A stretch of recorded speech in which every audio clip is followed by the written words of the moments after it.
అధికారులపై ఫైర్ అయ్యారు. హిజాబ్తో వచ్చిన వారు నిజమైన ఓటర్లా కాదా అనేది ఎలా తెలుస్తుందని ప్రశ్నించారు. ఓటు వేయడానికి హిజాబ్తో ఎలా అనుమతిస్తారని నిలదీశారు. తాము చెప్పిన హిజాబ్ తొలగించడం లేదని అధికారులు బదిలిచ్చారు. దీంతో అధికారులు మీరా వారా అని ఆగ్రహం వ్యక్తం చేశారు.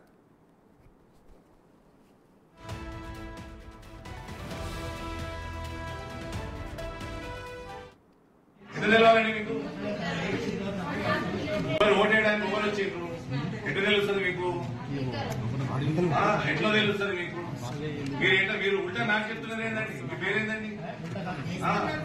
మరి ఏమి డ్యూటీ చేస్తున్నారా టైం పాస్ చేస్తున్నారా? మరి అట్లా కాదండి, మీరు ప్రిసైడింగ్ ఆఫీసర్, వాళ్ళు ప్రాబ్లం చేసుకుని ఓటు చేస్తారా? ఇప్పుడు మన ఓటరా కాదా ఎట్లా తెలియాలి మీకు? మరి ఎట్లా తెలియాలండి మీకు? ఓటు వేయడానికి ఎవరు వచ్చిండ్రు? ఎట్లా తెలుస్తుంది మీకు? ఎట్లా తెలుస్తుంది మీకు? మీరు ఉల్టా నాకు చెప్తున్నారు ఏంటండి? మీ పేరేందండి? మరి ఏమి డ్యూటీ చేస్తున్నారా టైం పాస్ చేస్తున్నారా? మరి అట్లా కాదండి, మీరు ప్రిసైడింగ్ ఆఫీసర్, వాళ్ళు ప్రాబ్లం చేసుకుని ఓటు చేస్తారా?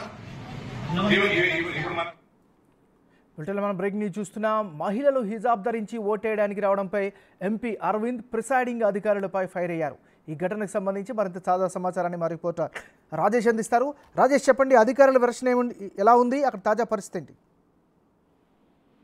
నిజామాబాద్ పార్లమెంట్ కు సంబంధించి బీజేపీ అభ్యర్థిగా బరిలో ఉన్న సిట్టింగ్ ఎంపీ అరవింద్ ఎవరైతే ఉన్నారో మైనార్టీ ఏరియాలో సందర్శించడం జరిగింది. కిల్లా రోడ్డులోని మైనార్టీ ఏరియాలో బీజేపీ అభ్యర్థి ధర్మపురి అరవింద్ పర్యటించారు. ఈ నేపథ్యంలో మైనార్టీ పోలింగ్ బూతుల్లో బీజేపీ ఎంపీ అరవింద్ సందర్శించారు. అక్కడ జరుగుతున్న ఏదైతే పోలింగ్ సెంటర్ ని అందుకు కూడా ఉన్న సిబ్బందిని అడిగి తెలుసుకున్నారు. పోలింగ్ సరళిని పరిశీలించారు.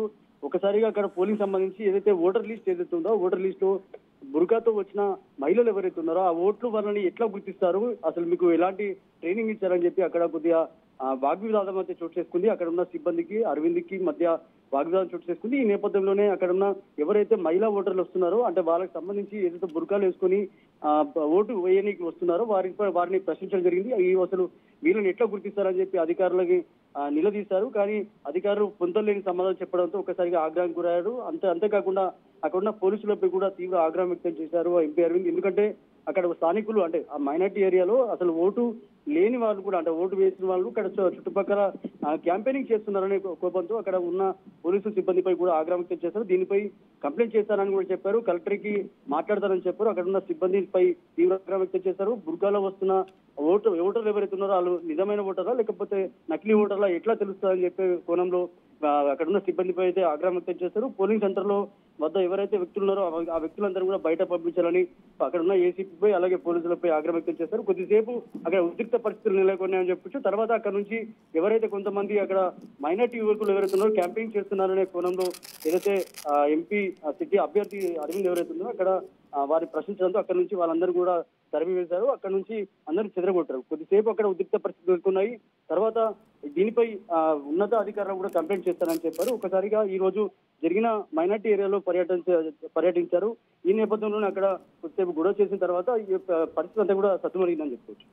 మరి రాజేష్, అధికారులు ఏమంటున్నారు అంటే అధికారులు చెప్తున్నారు అంటే గతంలో కూడా స్టార్టింగ్ నుంచి కూడా గత పార్లమెంట్ ఎలక్షన్ లో కానీ ఈ పార్లమెంట్ ఎలక్షన్ గత పార్లమెంట్ ఎలక్షన్ లో అక్కడ సమస్యాత్మక ప్రాంతం అయి ఉంటుంది. అది అక్కడ చాలా సార్లు కూడా గొడవ జరిగింది. అక్కడ బీజేపీ నాయకుల మధ్య అక్కడ మైనార్టీ నాయకుల మధ్య కొద్దిగా గొడవ జరిగింది గతంలో.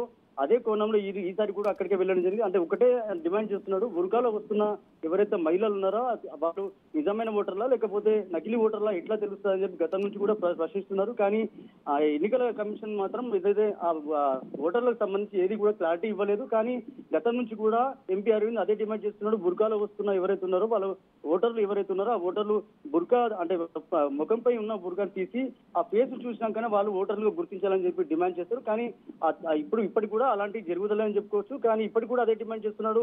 బుర్కాలో వస్తున్న నిజమైన ఓటర్లు ఎవరు, నకిలీ ఓటర్లు ఎవరు గుర్తించాలి. గతంలో కూడా చాలా సార్లు ఫిర్యాదు చేశాం. అదే డిమాండ్ చేస్తున్న నేపథ్యంలో అక్కడ ఉన్న అధికారులతో వాగ్వివాదం చోటు చేసుకున్నారు. Right, thank you Rajesh.